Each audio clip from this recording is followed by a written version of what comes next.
Donc pour expliquer l'intérêt de la feuille de style, pour ceux qui n'auraient pas tout vu pendant les séances de cours, donc ma feuille de style elle est associée à la page 2, on le voit ici, oui, style2.css, style2.css, style2.css. On verra d'ailleurs aussi si j'édite la page 1, c'est la même feuille de style, parce que je pourrais très bien avoir une feuille de style différente par page. La feuille de style, c'est pour un peu marquer la mise en forme générale d'une page. Donc, par exemple, le corps de ma page HTML2 a une couleur bleu ciel. Et en fait, le bleu ciel en codage hexadécimal de, pour les couleurs, c'est ça. Alors attendez, je vais vous montrer tout simplement. Vous tapez couleur HTML, ML, entrée, j'accepte, couleur HTML. Donc voilà ce code. Donc par exemple, si je prends voilà ça là, je le copie, CTRL C, je vais aller sur mon éditeur de texte, je vais le mettre là, je laisse le dièse, CTRL. Alors j'aurais voulu garder mon bleu ciel, bon je le retrouverai.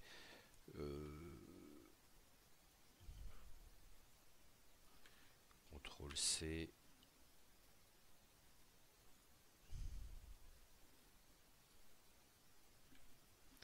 CTRL V, voilà je le garde.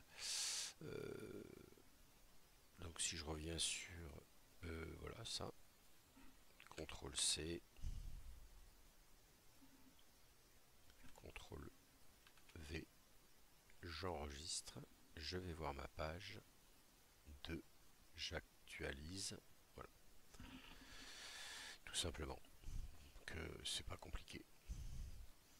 De la même façon, si je change la couleur aussi, alors j'aurais pu prendre voilà pour le code de couleur, on peut le prendre comme ça aussi, donc on va le trouver de la même façon, voilà, RGB, voilà, il suffit que je prenne ces valeurs là, c'est une autre façon de, de, de nommer les couleurs.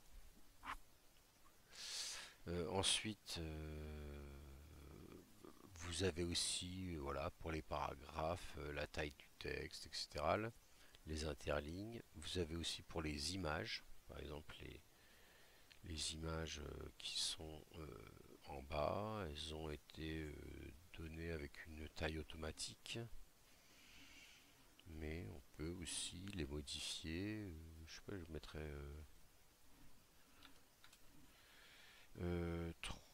350 pixels.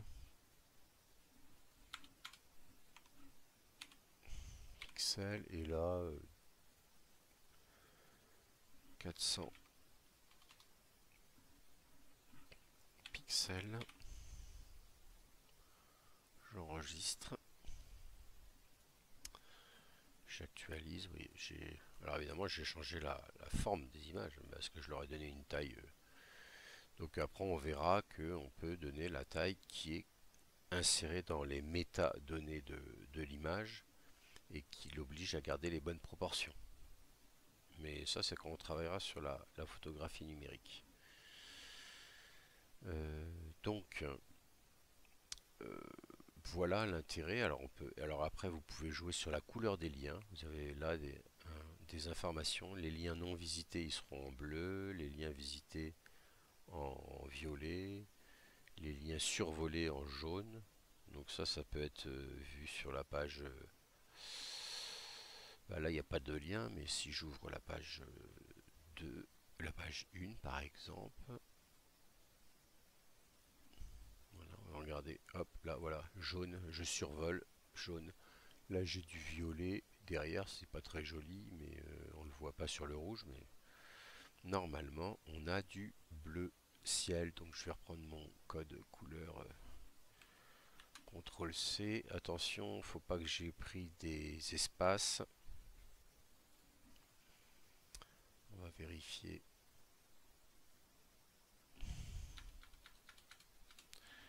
CTRL V, ouais c'est bon. Enregistrer.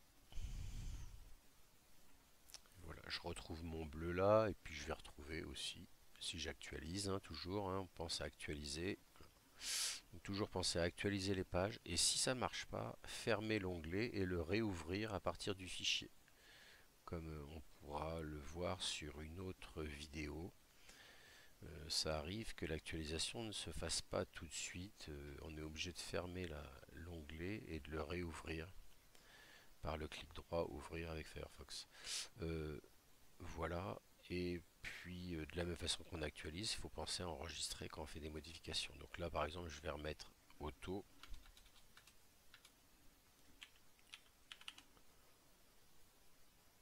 Auto.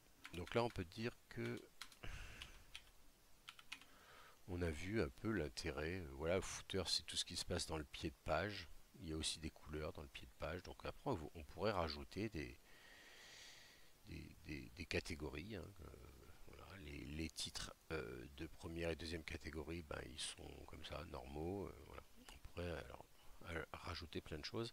Là j'ai fait une modification, donc bien penser à enregistrer le bloc-notes ou voilà, l'éditeur de texte. Ma page 2, ben, j'actualise. Hop, voilà, il me redonne des proportions qui sont correctes. Mais c'est pas très esthétique, c'est pour ça qu'il faudrait changer les choses. Voilà. D'ailleurs, là, aussi, les images sont en ligne. Block ou inline, c'est ça, voilà. Donc, juste de la découverte, peu d'éléments. Mais voilà, on peut s'amuser à modifier les choses pour voir ce qui se passe dedans. Et puis, s'il y a quelque chose qu'on ne comprend pas, ne pas hésiter à prendre, par exemple, voilà, display inline. CTRL C. Ensuite, je vais sur Internet. CTRL V, entrée.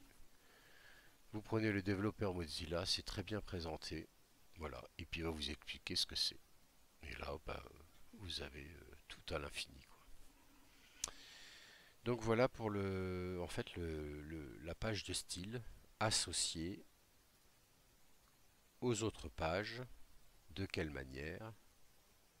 Dans la tête de la page HTML, vous avez ce lien qui associe cette page de style 2. Voilà, c'est terminé.